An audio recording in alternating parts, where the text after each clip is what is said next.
Uncle শুনুন। হ্যাঁ বলুন। আঙ্কেল কিছু সময়ের জন্য আপনার দোকানটাকে আমাকে একটু দিতে পারবেন? কেন মা? আসলে আঙ্কেল আমি একজনকে একটু শিক্ষা দিব। বেশিক্ষণের কাজ না আঙ্কেল, একটুক্ষণের কাজ, আপনি একটু পরেই চলে আসবেন। ঠিক আছে মা, এসো।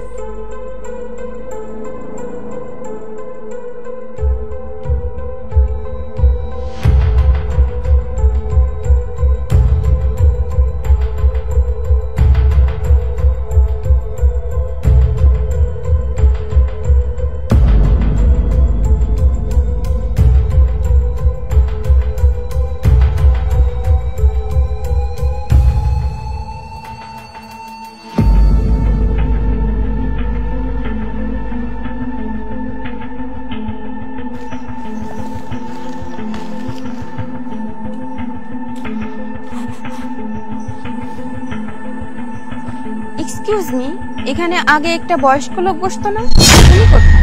হ্যাঁ বসতে তো উনি, এখন আমি বসি। তোমার কোনো প্রবলেম আছে? না, আমার কি প্রবলেম? বাই দ্য ওয়ে, তুমি একটা মেয়ে হয়ে মুচির কাজ করো, তোমার লজ্জা করে না? এখানে লজ্জার কি আছে? কাজ ছেলে করুক আর মেয়ে করুক, পার্থক্য কি আছে? এমনিও আমি আমার কাজ অনেক ইমানদারির সাথেই করি, কোনো চুরি চামারি করে করি না। এই জন্য আমার কাজে কোনো সমস্যা নেই। তোমার কোনো কাজ করাতে হলে করাও, না হলে এখান থেকে যাও। আরে এই 2 টাকার মুচি, আমার সাথে কিভাবে কথা বলছিস? মুখ সামলে কথা বল। তোর এত বড় সাহস, তুই আমাকে মুখ সামলে কথা বলতে বলিস?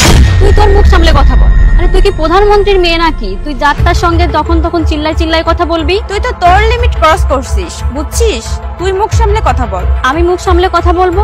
আমার মুখ ঠিকই আছে, তুই মুখ সামলে কথা বল। তুই ভাবিস না যে আমি মুচি মেয়ে, তোকে ভয় পাবো? আমি কাউকেই ভয় টয় পাই না। তুই আসলে জানিস না আমার বাবা। ও আচ্ছা আচ্ছা, তুমি আমাকে বলো তো তোমার বাবা আসলে কে? কে সেই পোড়া কপাল লোকটি যার এমন বেয়াদব মেয়ে, যে কিনা মানুষের সাথে কথা বলতে হয় কিভাবে সেটাই জানে না? আরে তুই আমার বাবাকে নিয়ে কথা বলিস না। আমার বাবা না এই এরিয়ার সবথেকে বড় বিজনেসম্যান। তুই তোর মুখ সামলে রাখ।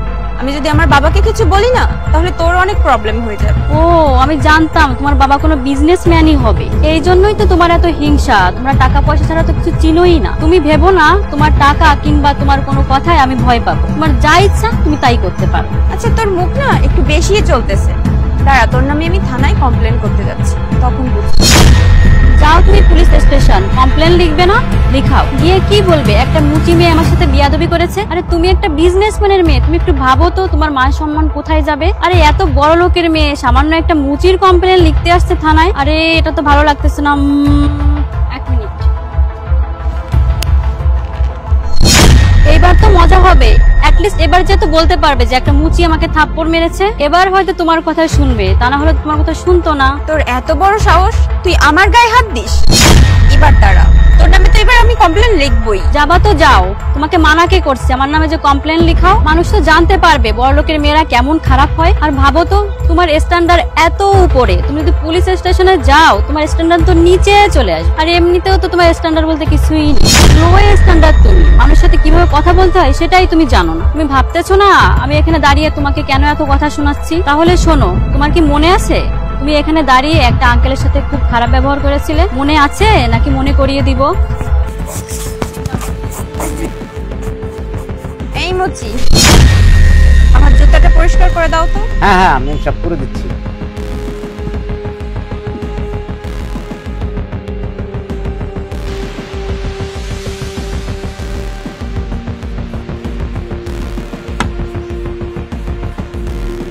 হয়ে গেছে ম্যাম সাহেব। আরে কোন জায়গা থেকে মনে হচ্ছে এটা হয়ে গেছে? পায়ে তো অনেক ময়লা লেগে আছে। কি পরিষ্কার করলেন? আরে এ তো অনেক পুরনো জুতা ম্যাম সাহেব, কিভাবে পরিষ্কার হবে? এর চেয়ে তো আর পরিষ্কার হবে না ম্যাম সাহেব। আপনি একটা কাজ করেন, আমার এখানে অনেক ভালো জুতা আছে, 1-2 বার পরেছে, আপনি পরলে এটা অনেক ভালো লাগবে, এটা নিয়ে নেন। আরে এই বুড়ো, মাথা খারাপ হয়ে গেছে নাকি? এত বড় লোকের মেয়ে হয়ে আমি এই ব্যবহার করার জুতো পরবো? আরে ম্যাম সাহেব, আমি তো আপনার ভালোর জন্য বলেছিলাম, আপনি কেন রাগ হচ্ছেন? শোন, তোর অ্যাডভাইস দেওয়ার প্রয়োজন নেই। আমি আমার নিজের ভালোটা খুব ভালো করেই বুঝি। তোর জ্ঞান দেওয়ার কোনো প্রয়োজন নেই। তুই তোর নিজের কাজ কর। এমনিতে তুই ভালো করে কাজ করতে পারিস না, আর চলে এসেছিস এখানে কাজ করতে। তোকে দিয়ে জুতা পরিষ্কার করাবো না। আরে শোনেন ম্যাডাম, আমার টাকাটা তো দিয়ে যান।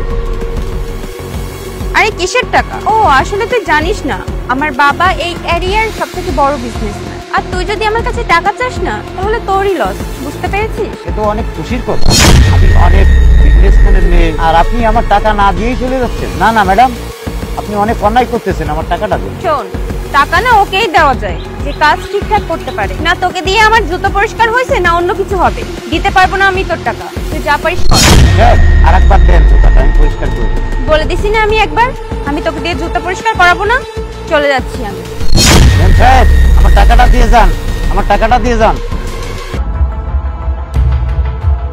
আরে তোমার লজ্জা করে না? তুমি ওনার বয়সটা তো দেখো, তুমি ওনার মেয়ের বয়সী, আর তুমি এই অল্প কয় টাকার জন্য ওনার সাথে বেয়াদবি করলে। আরে তোমরা ওই লোক না, তোমরা বড় বড় রেস্টুরেন্টে যাও, ওয়েটারদের টিপস দাও, কিসের জন্য? শুধুমাত্র শো আপ করার জন্য?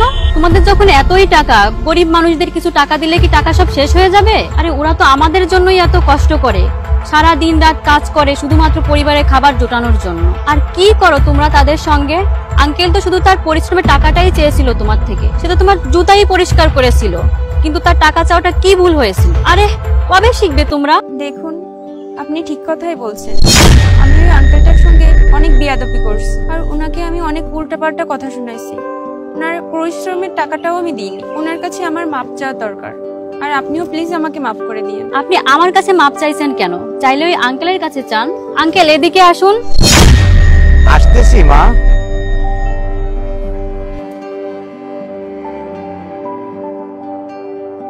আঙ্কেল, আপনি আমাকে মাফ করে দেন।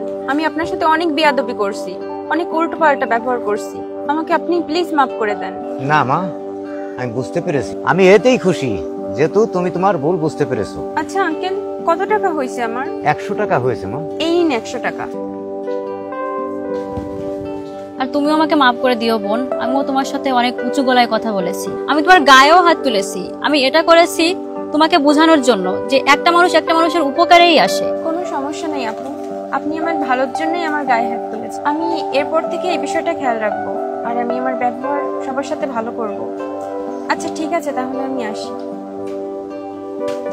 আসুন আঙ্কেল, আপনি আপনার দোকান সামলান।